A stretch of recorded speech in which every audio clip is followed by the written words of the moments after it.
అందులో ఇంట్రెస్ట్ ఉన్న వాళ్ళు కూడా టిక్ పెడితే నాకు ఇంకా మా చీఫ్ విప్ గారు రోల్ ఇవ్వాల. సో ఖచ్చితంగా ఎక్కడో దగ్గర కనపడితే చిన్న పాత్ర అయినా సరే పార్టిసిపేషన్ అనేది ఇంపార్టెంట్ కాబట్టి మీరు వేస్తే మేము వేస్తాం.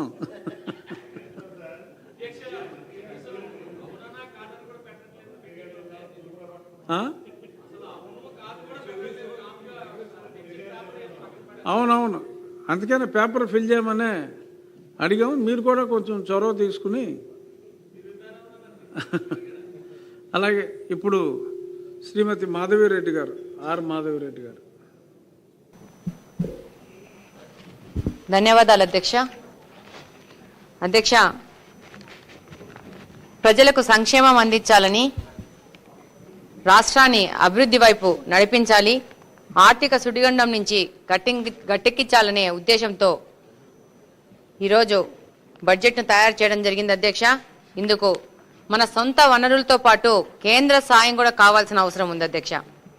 ఎన్నో సవాళ్లు ఉన్నాయి, కానీ సంక్షేమము అభివృద్ధి సంకల్పంగా ఈరోజు మన ముఖ్యమంత్రి గారు, మన ఆర్థిక మంత్రి గారు ఈరోజు ఈ బడ్జెట్ను తయారు చేయడం జరిగింది అధ్యక్ష. ఒక మహిళగా నేను రాష్ట్ర బడ్జెట్ను కుటుంబ బడ్జెట్తో పోల్చి చూడదలుచుకున్నాను అధ్యక్ష.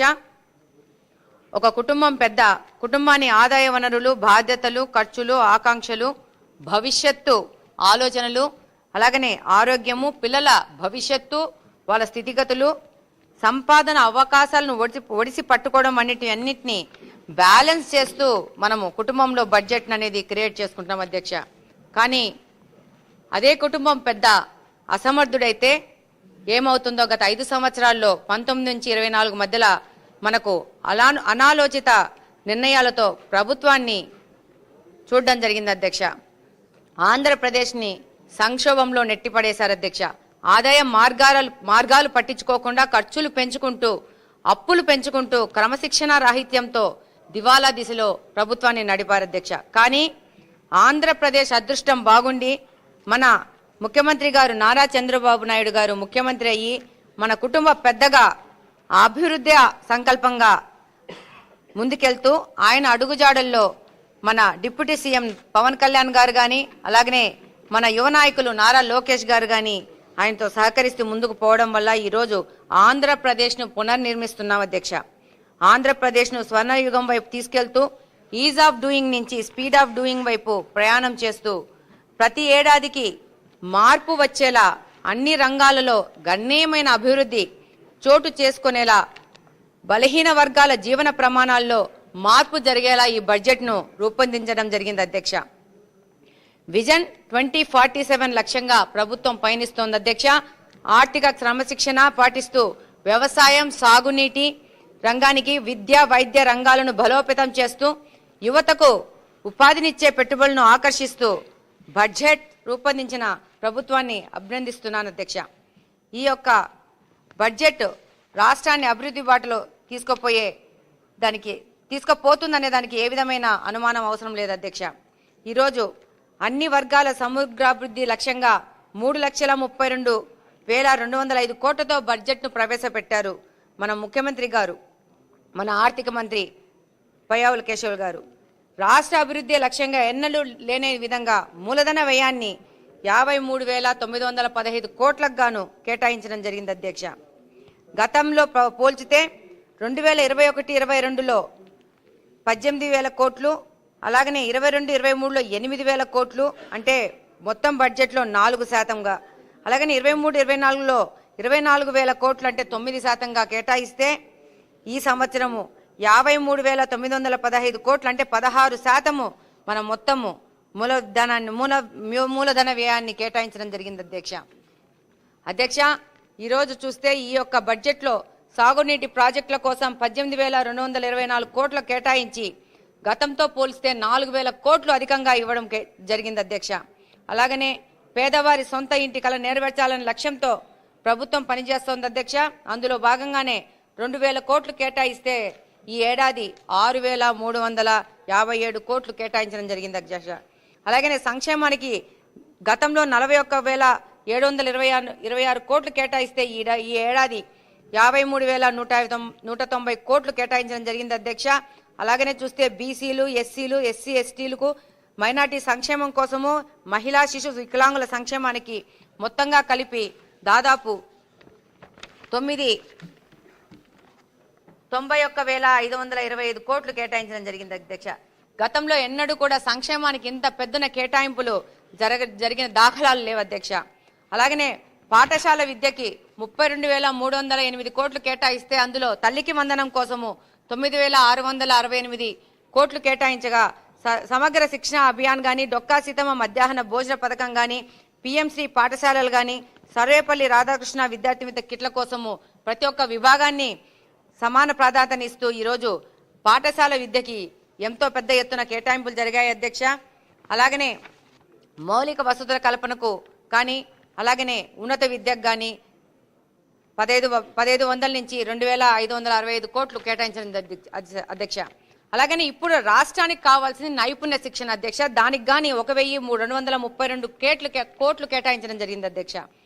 ఈరోజు విద్యుత్ సబ్సిడీకి 11,000 కోట్లు కేటాయిస్తూ వ్యవసాయ రంగానికి పెద్ద ఎత్తున సహకరిస్తున్నారు అధ్యక్ష. అలాగనే జిఎస్టీ 2.0 వలన వ్యవసాయ రంగం యొక్క ఉపయోగించే పనిముట్లు కానీ, యంత్ర పరికరాలు కానీ వాటి యొక్క ధరలు తగ్గి రైతు రాజ్యం అనేది మొదలైంది అధ్యక్ష. అలాగనే అధ్యక్ష వైద్య శాఖకు 19,306 కోట్లు కేటాయించినారు అధ్యక్ష. అందులో గతంలో పోలిస్తే 9.46% అధికంగా కేటాయించడం జరిగింది అధ్యక్ష. ఎన్టీఆర్ వైద్య సేవకు గాను 4,000 కోట్లు, అలాగనే వైద్య కళాశాల బోధన ఆసుపత్రులకు 3,069 కోట్లు కేటాయిస్తూ ఆరోగ్యానికి పెద్దపీట ఇవ్వడం జరిగింది అధ్యక్ష. పేదల యొక్క ఆరోగ్యమే ప్రభుత్వ లక్ష్యంగా ముందుకెళ్తున్నారు అధ్యక్ష. అలాగనే ఈరోజు గత ప్రభుత్వం 12.3% వడ్డీతో అప్పు చేయగా కూటమి ప్రభుత్వం దాన్ని 9%కు తగ్గించడం జరిగింది అధ్యక్ష. అలాగనే లా అండ్ ఆర్డర్ను పటిష్టం చేయడానికి దాదాపు పోలీస్ డిపార్ట్మెంట్కి వాళ్ళ యొక్క వెహికల్స్ కోసము పెద్ద ఎత్తున కేటాయించడం జరిగింది అధ్యక్ష. అలాగనే పోలీస్ శాఖ యొక్క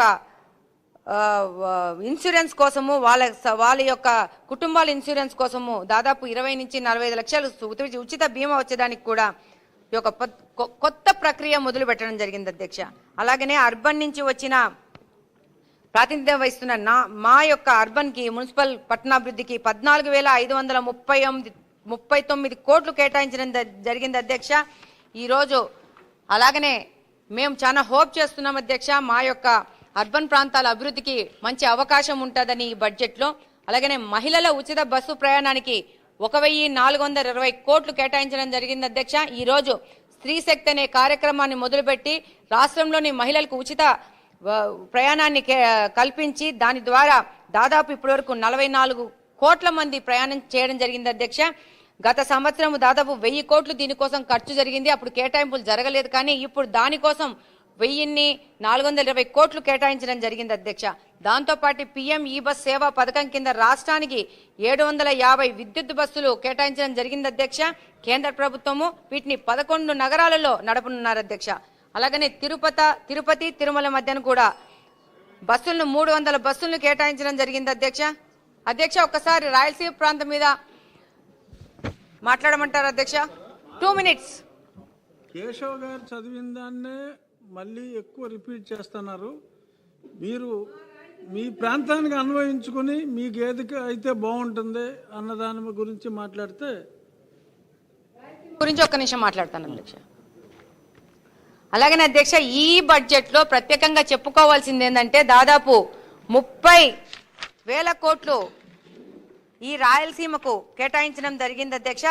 రాయలసీమ ఇంటిగ్రేటెడ్ అభివృద్ధి కోసము ఒక రాయలసీమ వాసిగా కరువు ప్రాంత బిడ్డగా ఈ బడ్జెట్ నేను సంపూర్ణంగా స్వాగతిస్తున్నాను అధ్యక్ష. దీనికోసం మన లక్ష్యం గ్లోబల్ హార్టికల్చర్ హబ్ అధ్యక్ష. ఈ యొక్క కార్యక్రమం ద్వారా కరువు తాండవించే సీమ ప్రాంతాన్ని ఫ్రూట్ బాస్కెట్ గా తయారు చేస్తూ గ్లోబల్లీ రాయలసీమని ప్రపంచానికి పరిచయం చేసే కార్యక్రమం మొదలైంది అధ్యక్ష. ఇక్కడి నుంచి రైతులే గ్లోబల్ వ్యాపారవేత్తలుగా ముందుకెళ్లే విధంగా ఈ రోజు ప్రభుత్వం ముందుకెళ్తా ఉంది అధ్యక్ష.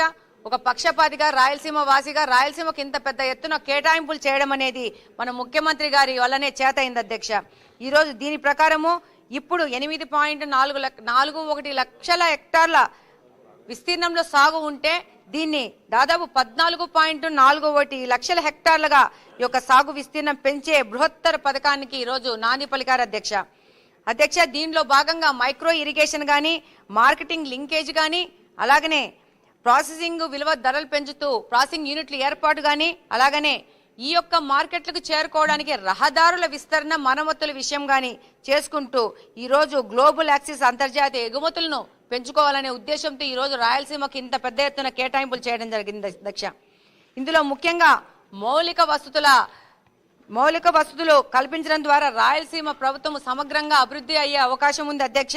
అలాగనే రాయలసీమ ప్రాంతానికి పునర్జీవం చేయడానికి దాదాపు 8,000 కోట్లు ఈ యొక్క సాగునీటి రంగానికి కేటాయించడం జరిగింది అధ్యక్ష. ఈ సాగునీటి కార్యక్రమాలకి 20 నెలల వ్యవధి కూడా కేటాయించడం జరిగింది అధ్యక్ష. గతంలో పోలిస్తే 5 సంవత్సరాలకు గాను 2,000 కోట్లు మాత్రమే కేటాయించారు. ఇప్పుడు 8,000 కోట్లు 1 సంవత్సరానికే కేటాయించడం జరిగింది అధ్యక్ష. ఆ రోజు ఆగిపోయిన ప్రాజెక్టులను కూడా మళ్ళీ రీస్టార్ట్ చేయడం జరుగుతుంది. ఆ ప్రాజెక్టుల ద్వారా రాయలసీమను ఆదుకోవడం జరుగుతుంది అధ్యక్ష.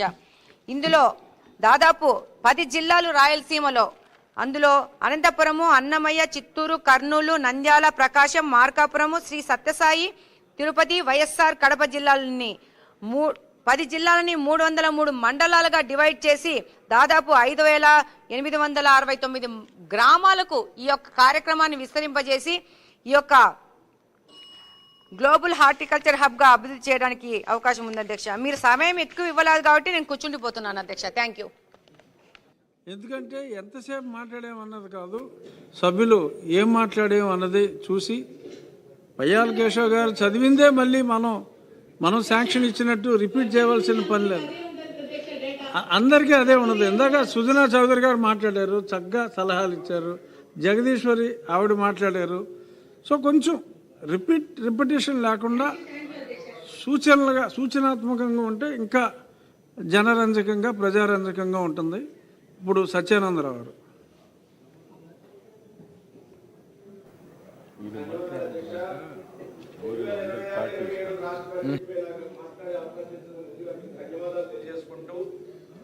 మరి ఈనాడు ప్రవేశపెట్టినటువంటి బడ్జెట్ ప్రజల ఆశలు నెరవేర్చడమే 6